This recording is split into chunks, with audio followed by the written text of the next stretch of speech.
When people ask me where I'm from, it's always a little bit hard to answer because my parents were primary school teachers, both of them, and they liked to teach at small rural, what were called then Māori schools. So we moved around quite a lot. I come from a family of 5 kids. We had a typical New Zealand rural upbringing, really, fishing and hunting. I'm Mike Bergen from Te Aroha Astanga Yoga. I'm 65 years old. Been teaching yoga as a full-time professional since 1998, so long time now. Been practicing yoga since 1992. So started when I was 34 years old. When I left school, I actually came down here to Wellington to university and did 2 years of a law degree, and then decided that probably the last thing in the world I wanted to be was a lawyer. So I went to Mahia and hung out and did a little bit of farm work, and the farm work really appealed to me. So I did kind of various jobs. For a while I went down to Motueka and picked tobacco and then picked apples.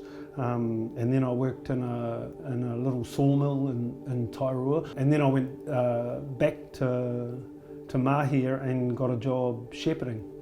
And then my younger brother came down one day and he said, oh, we're going to buy some land on Great Barrier Island. And I said, how? We got no money. He said, you're going to go to Western Australia and get a job in the mines. So in 1982, got a plane to Western Australia, arrive in Perth, turns out there's no jobs in the mines. So I went to the gold department or the employment, and there were a list of jobs, and there was a job pressing wool in a shearing gang in this little town called Jerramunga up in southwestern Australia. So I got this guy there, Jim Gobbolt, to teach me how to shear. And he was a shearing contractor from Gisborne that was over just on holiday, you know, helping the contractor out there. And at the end of the season in Australia, he said, if you want a job, come back to Gisborne. So that's what I did, and so I started shearing sheep and shore sheep for 10 years every summer in Gisborne, and then I'd travel around the world. So I shore in Utah in America 5 times, shore in England, shore in Australia again quite a bit, shore in Norway a couple of times, shore in Germany, so all around the world. And then after 10 years of that,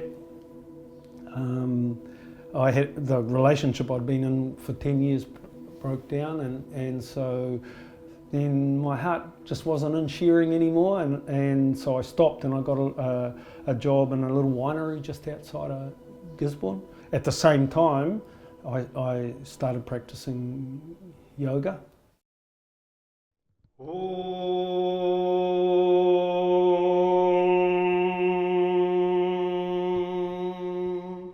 Vande Gurunam Charanarvinde Sandashita Swatma Sukhavabodhe Nishreyase Jangalikayama. So my first yoga class was at the Wainui Beach Tennis Club.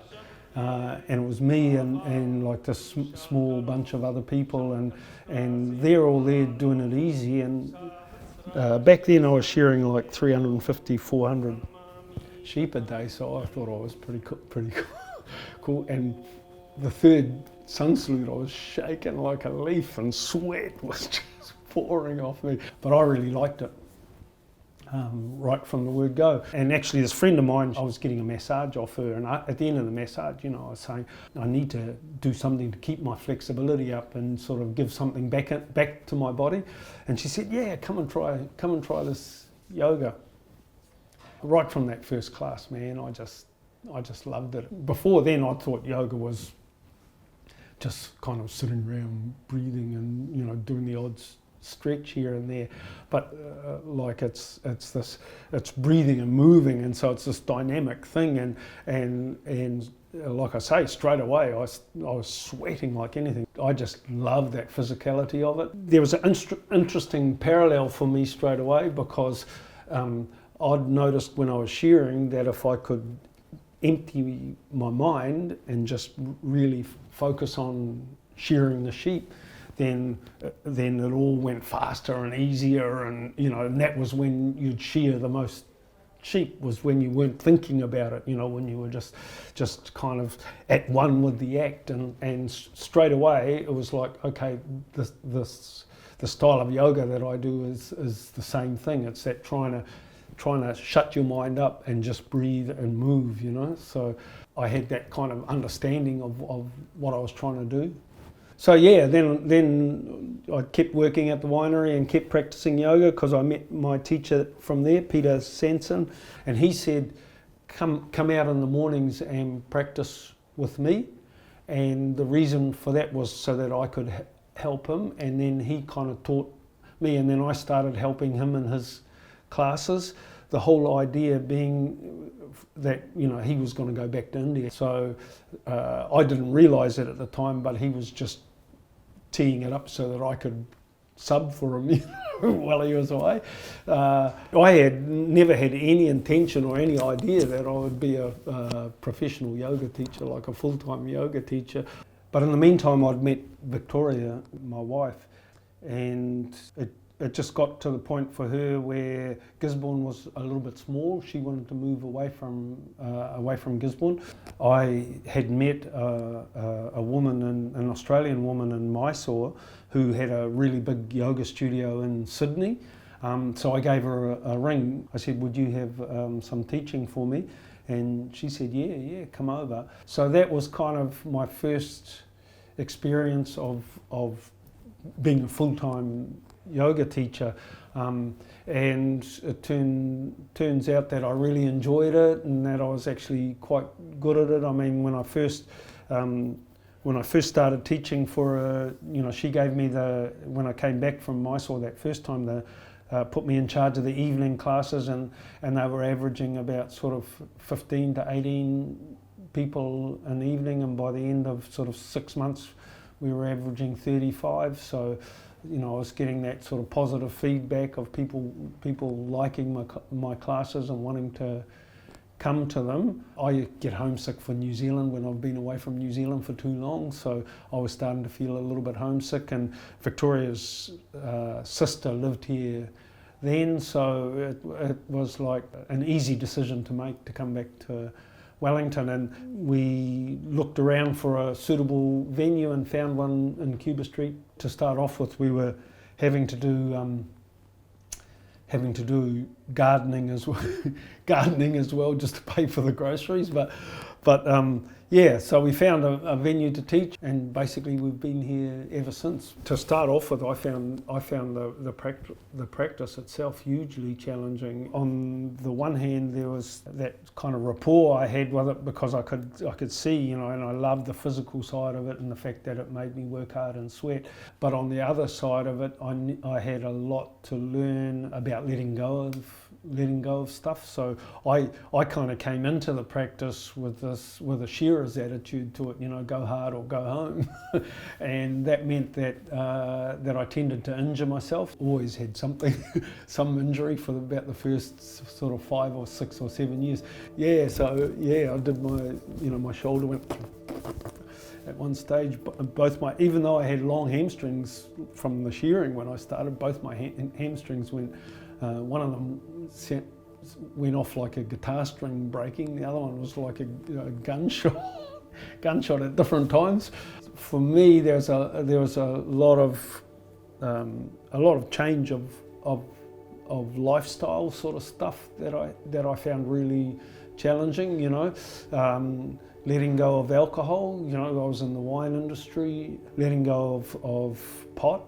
Smoking. I used to smoke a lot of dope when I was sort of shearing and surfing and that, and just that seemed to be sort of counter, to that. Slowly,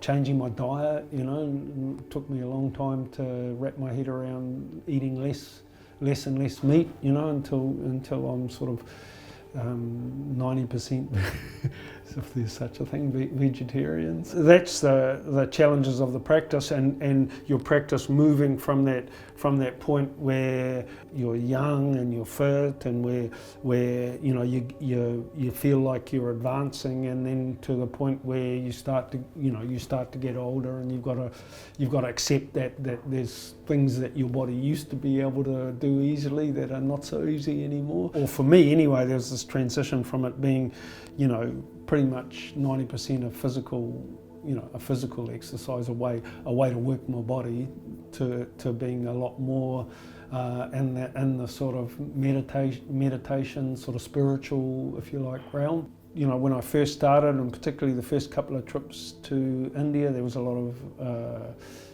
emotional letting go. I never thought that I would own my own business. So I'm not a businessman, I'm not a salesman, I'm not a, you know, and a lot of it has been, a lot of the challenge of running my own yoga studio for more than 20 years now has been trying to accept that actually I'm quite good at it. That business side of things and that sales side of things, I still find really challenging.